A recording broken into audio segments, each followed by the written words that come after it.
Hi class, welcome to week 4. It's been so good to get to know all of you a little bit better by viewing your self-introduction speeches. I have a few announcements for this week, so I thought I would share them both as an announcement that's written but also as a video. Sometimes that helps.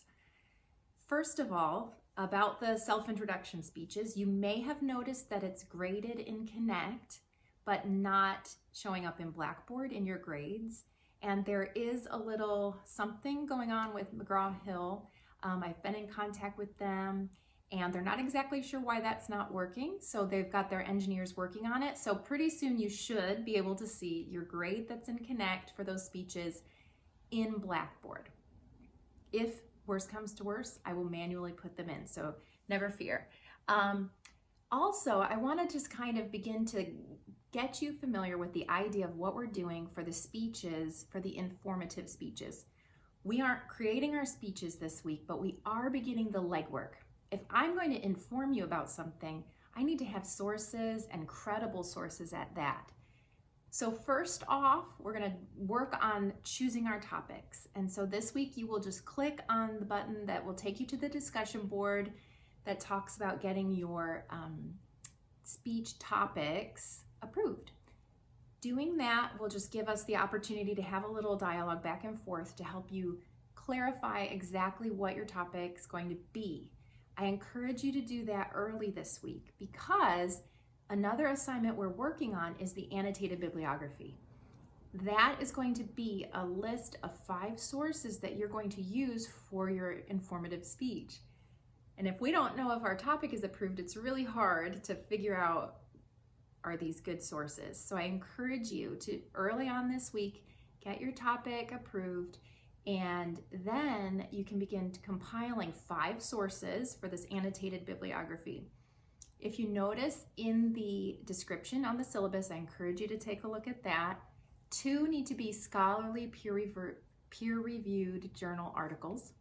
But then we also include a website, a book, and a newspaper article. And so one of the things that will be really helpful, not only in finding those scholarly sources, but in other kinds of sources, will be to use the databases at the CSU library. With the assignment, you'll find that there's a link to a tutorial on really walking through finding good quality sources. And I encourage you just to refresh your memory. You may have done this before, but it may also be helpful to you to refresh your mind. There might be some strategies or techniques that you haven't done before. So I encourage you to take a look at that. There is also a link to I believe it's a PDF of a sample annotated bibliography. And also, again, if you've already done an annotated bibliography, I encourage you to take a look at this sample anyway, to help you see what the expectation is.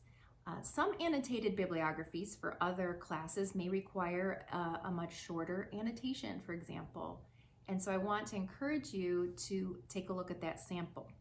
If you are saying to yourself right now, what even is an annotated bibliography? I've done a bibliography before, but annotated, that just simply means that after your reference, your citation in the list of a source, you are then going to write a paragraph basically summarizing that source.